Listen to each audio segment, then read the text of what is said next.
Thank you, Mr. President.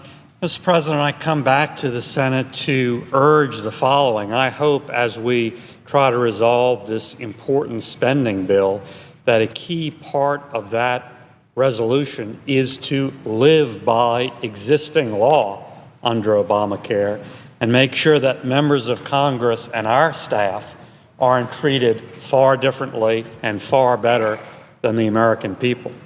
Mr. President, that's what the congressional portion of my No Washington Exemption bill and amendment is all about. It's a pure and simple principle. I think it's the first principle of democracy.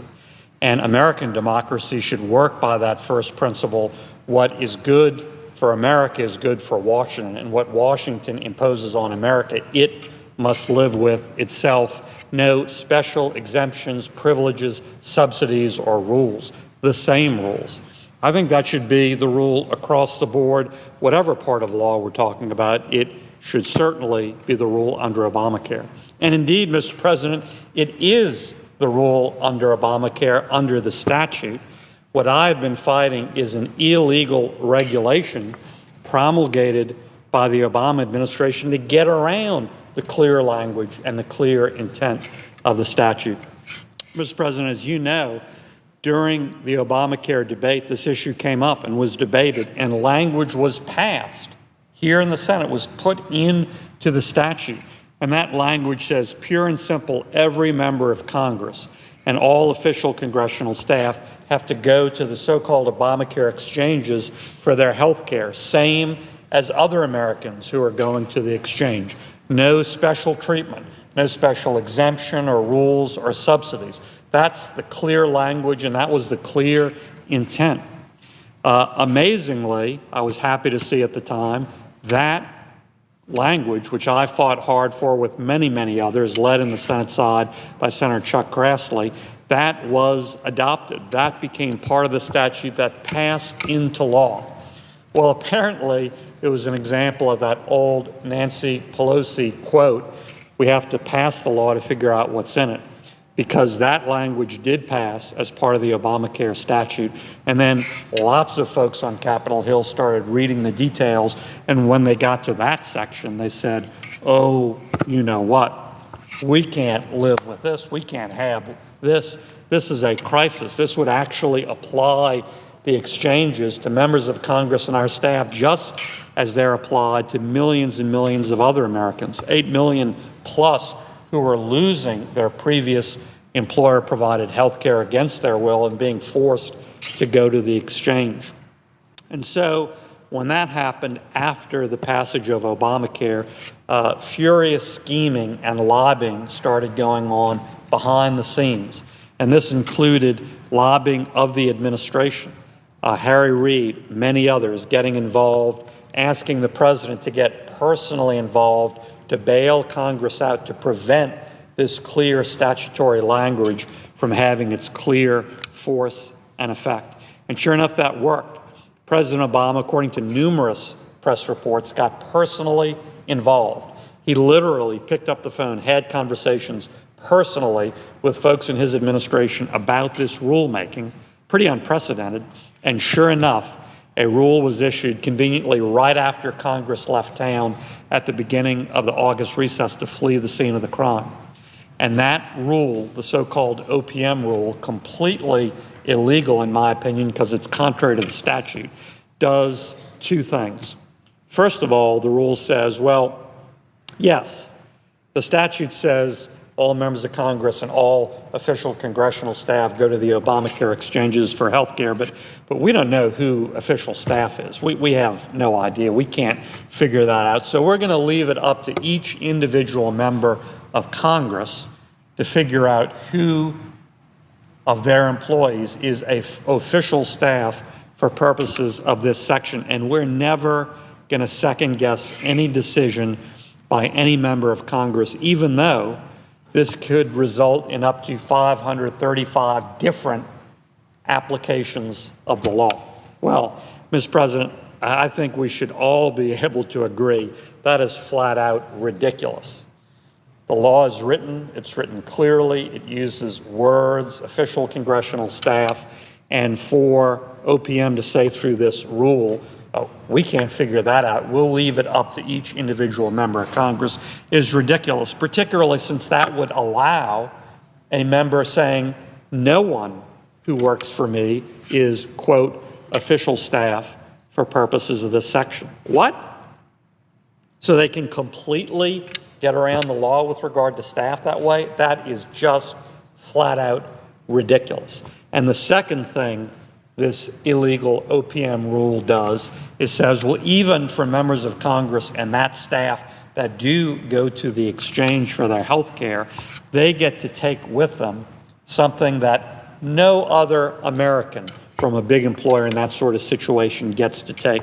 They get to take with them their previous federal employee health benefit plan subsidy, a huge taxpayer-funded subsidy that no other American at that income level would get. Completely separate treatment, not envisioned by the statute in any way, not mentioned in the statute in any way, plenty parts of the statute contrary to that.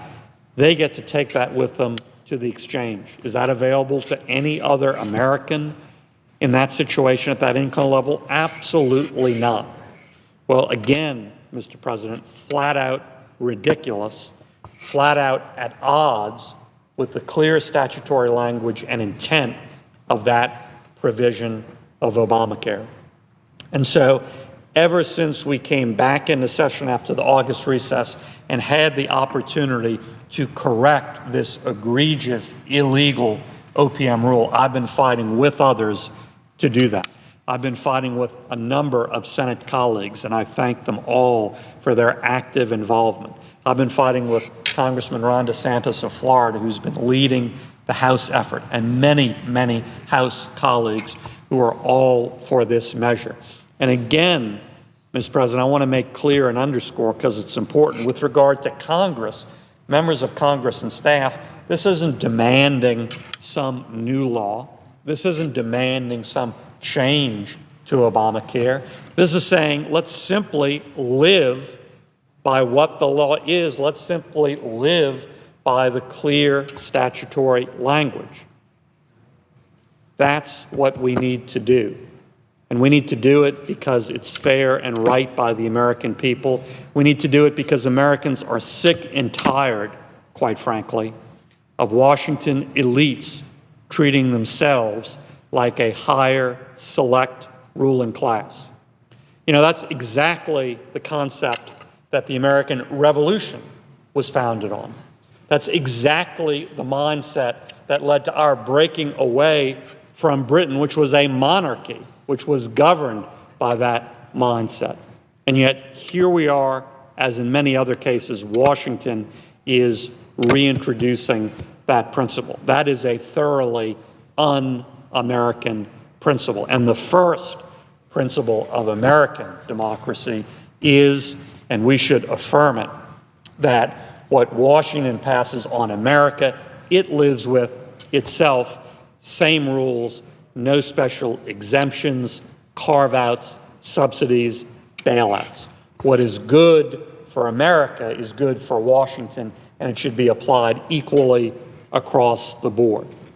Simple concept, Mr. President, basic concept, Mr. President. As I said, I would call it the first rule of American democracy, but it's being trampled on in this instance.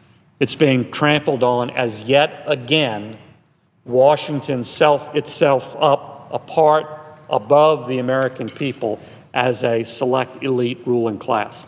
That's wrong, Mr. President. And it's wrong as yet another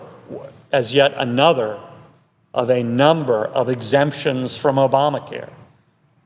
It's wrong as yet another example of special treatment, carve-outs, waivers, exemptions. The president often says this is the law of the land. He's right. And so why don't we apply the law of the land as it's written across the board, no exemptions, no waivers, no illegal rules that are contrary to the clear language and intent of Obamacare. And why don't we start by applying Obamacare just as it's being applied in America to Washington? Why don't we start by living by the letter and spirit of the law, saying all members of Congress, all congressional staff, go to the exchanges for their health care and don't take any special taxpayer-funded subsidy with them that's unavailable to any other Americans at that income level. That's leadership, and that's what we need to do. That's not changing the law. That's living by the law. We need to do that, and we need to do it now as part of any resolution to these spending bill disagreements.